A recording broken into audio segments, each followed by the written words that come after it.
my name's Casey Shaw. I farm at Buntine, or across Buntine and Perengerie. Been back farming for 2 years now.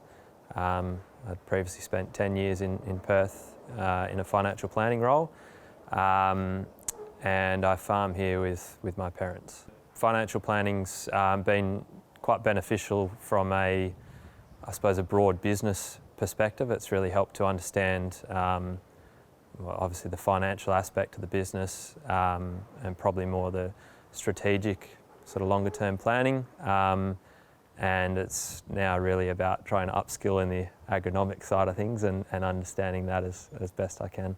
I guess like a lot of the area around here, our soil types are fairly varied. We've sort of got a mixture of some lighter sandy soils with some sort of subsoil acidic issues. We've got some fairly heavy clays, some loams in there as well. Probably our main issues are around compaction and sort of subsoil acidity at the moment, as well as some sort of salt affected country, which is what I'm working on as part of this trial. Yeah, this property where we are, we've owned for about 18 years, and there are pockets through the property that have been fairly heavily affected by salt over the years. The area where the trial has been we're not exactly sure how long, but probably for around 50 years or so, hasn't been cropped. Basically, once it started showing signs of salt affected, it was sort of fenced off and really used as an area to graze. And we moved out of sheep about 6 or 7 years ago, so decided that we wanted to look at trying to get some more productivity out of that land. Basically, the trial on that paddock, we've been cropping it for around 4 years now, with fairly mixed success.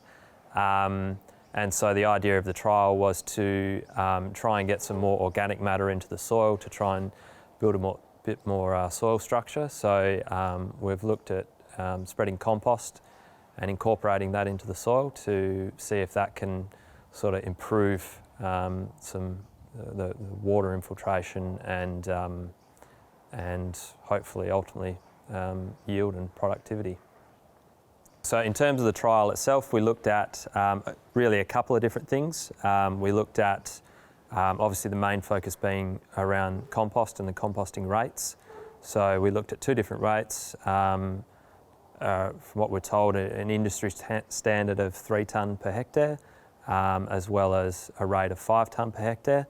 And then we've also incorporated deep ripping into that. We felt because of how long it's been since it's really been cropped, we felt there was some compaction issues there, and the salt really affecting and sort of breaking down the soil structure has really impacted that. So we also did 2 test strips of deep ripped soil as well.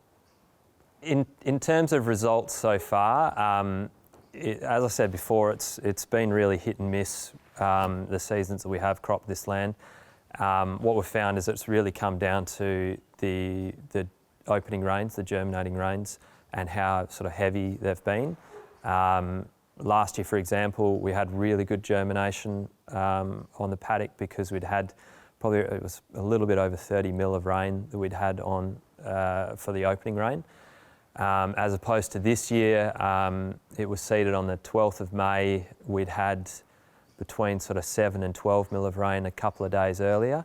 So there was sort of a little bit of germination from that.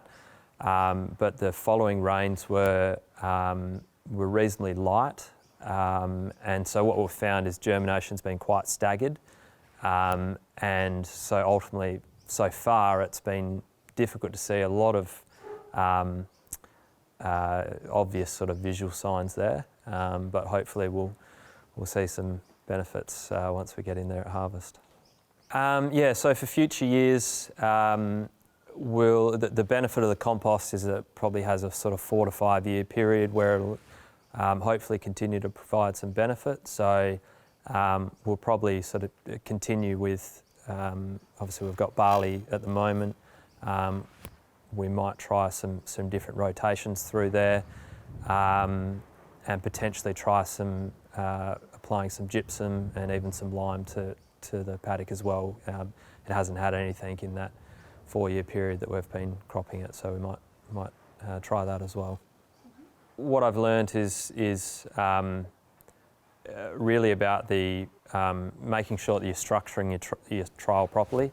I'd obviously never run a trial before, so making sure you sort of plan that well ahead of actually starting anything. I think it's easy to get excited about an idea and sort of jump into it straight away, but actually doing the research up front's pretty critical, and trying to understand where you can go wrong before you jump right into it. So that's been I suppose a key learning curve for me. For me, the Gen Y project was really about getting involved in the community again, having been away for a while, and getting to sort of work with some of my peers and get some different ideas and aspects on what different people are doing on their farms. So for me, that's been really valuable. It's been interesting to hear some really different ideas. And so yeah, that's been the value for me. Look, it's been a great opportunity. I think it's fantastic that Liebe are thinking about these kind of things. It's very easy to become isolated on your farm, and where you're only sort of working with maybe a couple of other people. So these kind of initiatives are really important to get people involved, and it's great to see some ideas of getting young people together.